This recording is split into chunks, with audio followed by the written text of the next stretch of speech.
Welcome everyone. Today we are going to talk about the biggest expenses when you're building a house and how you can actually manage your budget, time or quality and minimize those costs so you can build a house in best possible way, the most affordable price. So this can be applied if you're building one houses or if you're having your own construction company and building hundreds of houses.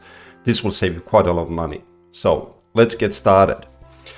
Let's look at the first, actually, what is the most expensive when it comes to the houses. So I found a couple of pages. So it says framing is one of the most expensive parts. It's the size. Well, of course, the bigger the size, the more costs. And the type, stick framing. So what kind of framing are we having? The second one is, of course, materials and labors, the price of lumbers, etc. The foundation is quite expensive. Location of the home, I think we can't do that at the moment, so we can't really have it in our calculation at the moment. The type of foundation, plumbing, of course, how many stories, excavation work, so all these costs we need to keep track of. Roofing, flooring, and that was it. These are by far the 5 most top expenses when you're building a house. So the question is, how can we plan this in a really good way? And what can we do to keep track of all these different things and be within the budget we have planned and try to actually lower it down, but at the same time be on time. Maybe we have a time frame when we need to have this done. So I will actually show you how this can be really planned in a good way and a smart way. So what I'm doing, I'm using a tool called EasyNote. EasyNote has tons of different ways to manage different projects, but in this way we are going to plan to build a house. I'm starting with a simple task manager and I'll show you how this can be applied to this project. All right, so let's look at this. What we need to do is we are going to build a house, right? And we have different categories, but we can leave that for now. So what do we need to do? We need to do some sort of framing. So let's create one task for that. All right. And the second one is, what can we actually save? The size, materials. So let's create maybe one which is called materials. All right, so let's move that one up. Now this one comes underneath this one. Cool. Let's see, location, the type of foundation. All right, so we need to have foundation. That's going to cost some money, right? So I can change this one. All right. Location, the type. Okay. I can add one comment maybe. Okay, I'll leave that one for now. And the second one, okay, plumbing.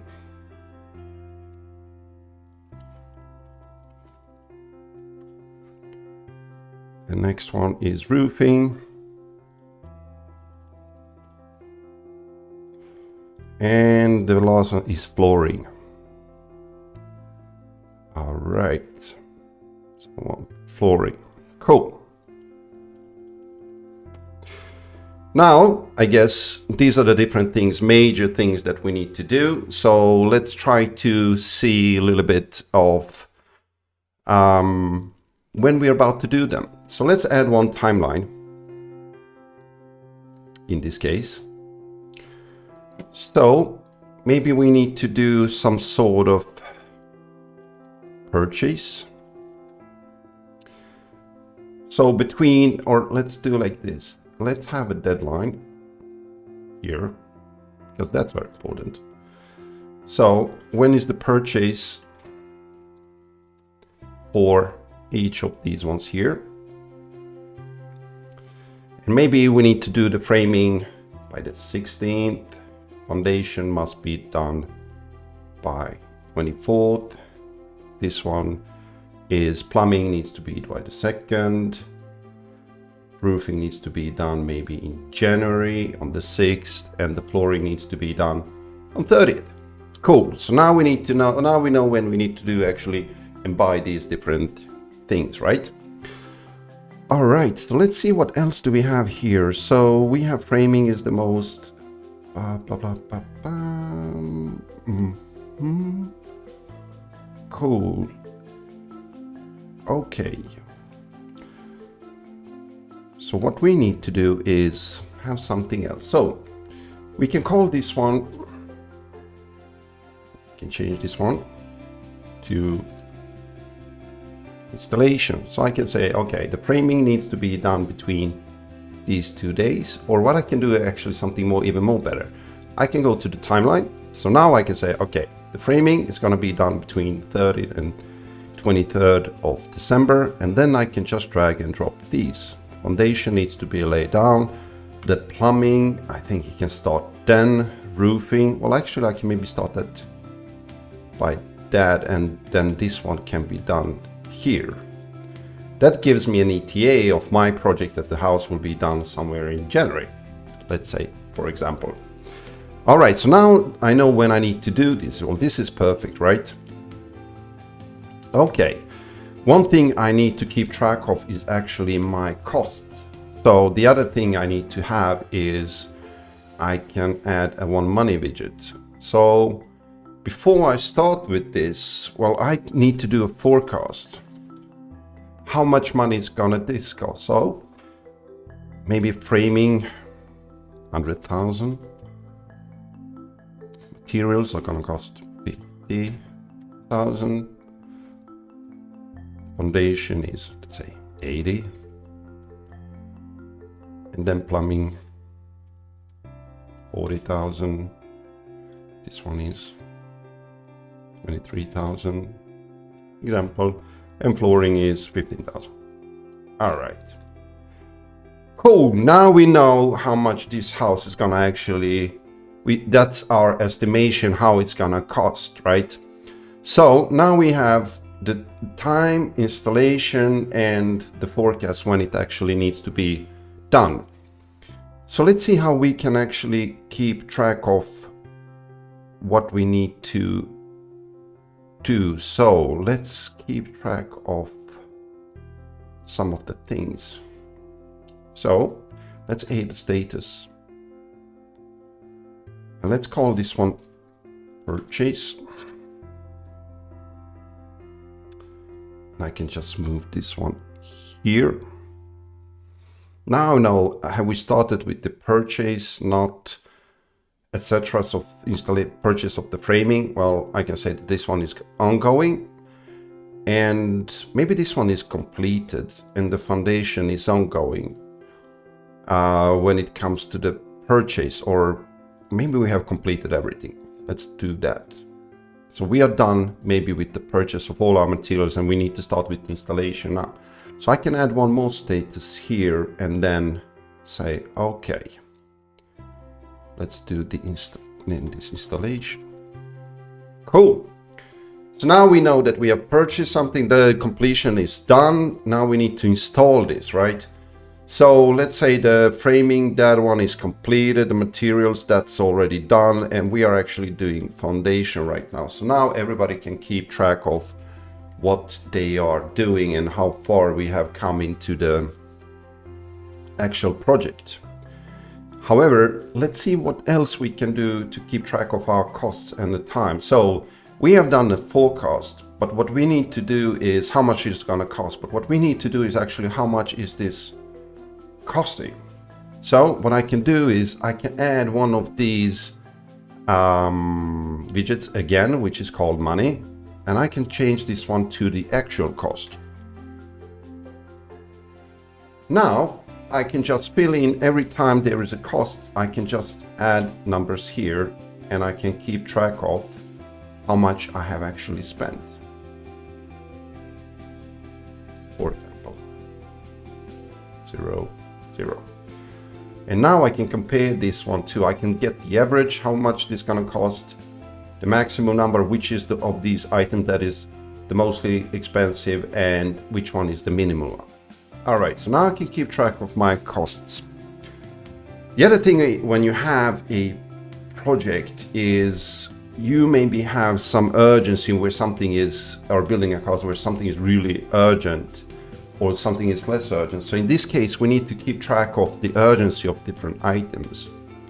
And I can add urgency maybe for the installation and rename this one to installation. Okay, so now it helps me really to clarify, this is super important, this is mostly critical, this is not so critical, but maybe foundation is also, and then plumbing is medium, roofing is fairly critical, and flooring, that's not that important, right? And I guess some materials very important. All right, so now we have that, which is really, really great. And for example, what I can do as well is maybe I'm working with different suppliers, or I need to pick up, or I need to contact someone. So if we have maybe an address where we need to, maybe we have supplier address.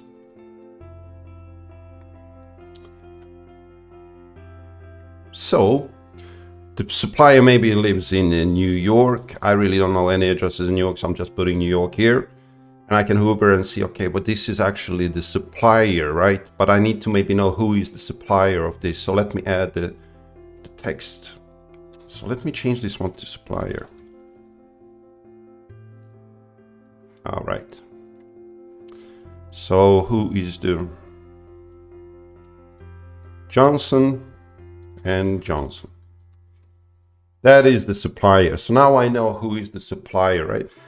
This is really getting me organized in order to see really how I'm gonna plan my house and keep track of my expenses at the same time, keep track of that I'm doing things at the expected timeline, because every time there is a change or something, or there's a delay, it's gonna affect your budget, time, or quality.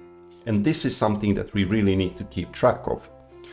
So what we have here is, just let me look at the flooring tile. Great.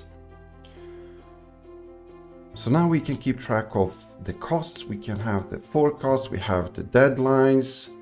And another thing we have is what is important, to minimize your costs and actually be on time and minimize those expenses. It actually is how much time are you spending on something, and are you on time and your forecasted time? Because the next time you need to do maybe a similar project, if you are having a construction company, it's really important to know how much time you actually spend on something to see what can be done different. Okay, so let's do that. So we have estimated time, and we can change this one to installation. So now I'm saying that, okay, the framing will take 25 days. Materials to get that maybe will take 5 hours. Foundation is 20 days. Plumbing is maybe 15. Roofing is maybe a week, 7 days. And flooring, that can take some time. So let's say 10 days. So now I have an estimated time on how long time the installation of this project is going to take. This is a perfect way for me to keep track of, or do some estimate on, well, this is how long time we have estimated. And I can do what I can do, call this forecast then we know it's forecast installation. And now I can add one more time, which says actual installation time. And I can move this one here and move it there. And I can say, okay, well, this actually took 20 days. This actually took 8 hours. And I can then compare how long time this is gonna take. So with all these different measures that we have now in place, suddenly I can keep track of each of these items and see, okay, what can we do regarding the time? What can we do regarding the quality? Are we on time? Are we not on time? And another thing that we need to keep track of is really, is there any delays? How's the status going? Is there any progress? Where are we today? So it will be very good if we knew the status of each of these, and where people can go in and report what are we doing and how far have we come and what is going on. So one thing that is good is actually maybe have a daily check-ins where people can report, or they can go in and report themselves. And one way to do this is go adding one of these comments. So I can rename this one, for example, if we are in the installation phase, is I can add, for example, a comment. Well, how's it going? But before that, maybe we are 10 people who are working on this house. So I can suddenly just add people here and give them access to this project. And I can go and tag people and say, okay, Tuan, how is the framing going? Any ETA? So, and now he will get the notification actually and see this and go in and fill in the ETA. And then he can tag me and I will get an answer and see, okay, how is this going? So all these things are really helping you to get in place and plan your house and minimize those costs, because these are some massive expenses which you need to keep track of, right? And another thing we have is numbers, and we can keep track of how many numbers and etc., how many quantities we need to buy, and it's a great way to work with numbers. So we have all these widgets which we then can use to manage our project. And if we look at what we started with, suddenly what we can do is we can keep track of really the framing. We can keep track of when is the installation going to start, how long time, the forecasted cost, the estimated cost, when it's going to be done, is it done on time, is it not done on time.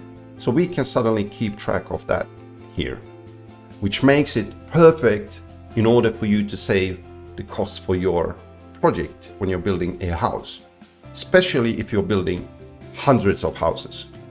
Now imagine if you're a construction company, and remember, this can be applied to one house or hundreds of houses. It's the same thing. And if we take this, if we have built one house, maybe we are going to do this over and over and over again. So we don't want to repeat this every single time. So what we can do is go here and save this project as a template. So that means the next time I'm building a house, I don't need to start all over again. I can just create one of these, start, and then continue to with the next project. So it's a perfect way really to reuse the template. Now if we talk at the foundation, yes, you can really look at the foundation. Same thing here. Is it done? Is it not done? And who is the supplier? And what you can do is, well, one thing we can add is rating, but I can say what you can judge. Maybe you can rename this one to quality. So next time you do some, so if you are really happy with the quality, you can put the 5-star. If you're really not happy with the quality, you can put 1, and then you can follow up and see, okay, but why were we not happy? Same thing if you are not happy with foundation. What we can do then is go inside here and we can see everything that has been done with this task, and we can add comments and say, okay, we need to investigate to find a new supplier.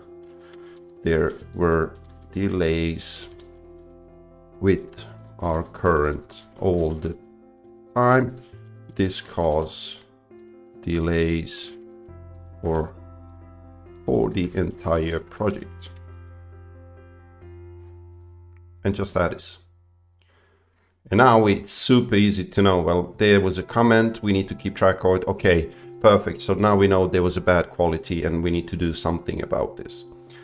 Same thing here, the type of foundation. So maybe we can add one of the comments. So what we can do is we can add one of these comments, and what we can say is, please select best possible foundation, no matter the cost. So this way I can change, I can change this one to notes, or I can change this one to requirement. So now I know that the next time I start with this project, or when I start with this project, these are actually my requirements for this project.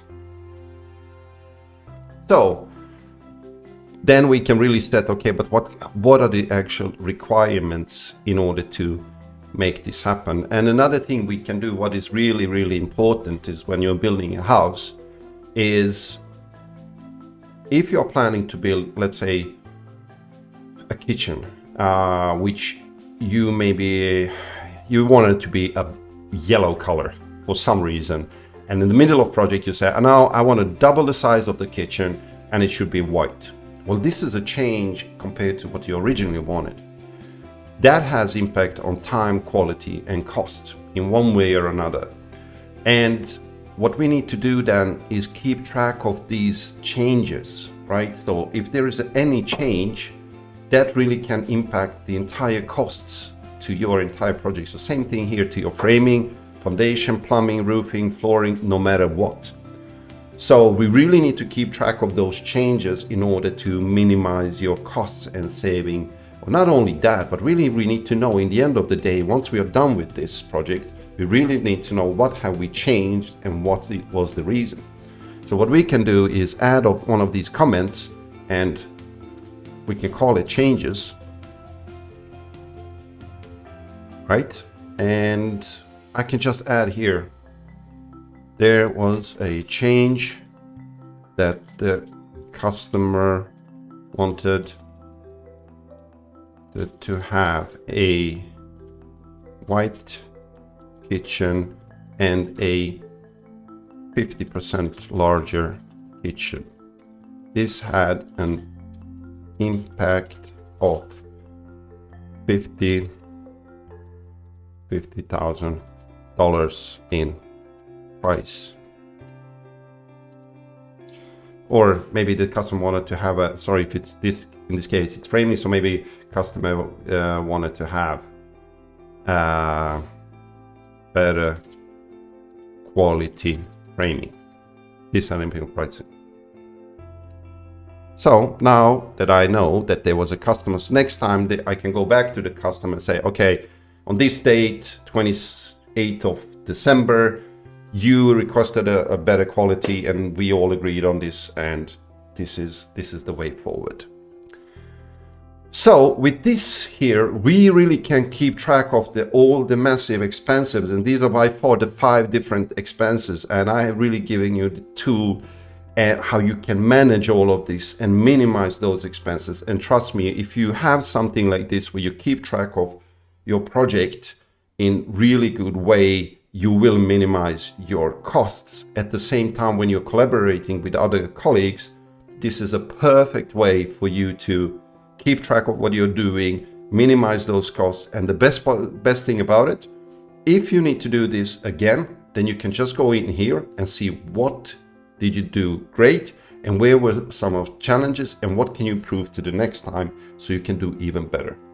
All right, so these are my suggestions on how to really minimize the biggest expenses when you're building a house, or if you're building hundreds of houses, that will be even more affordable. So yeah, good luck and go to easyknow.com. This tool is really, really great to try it out, and this will help you definitely build your next house.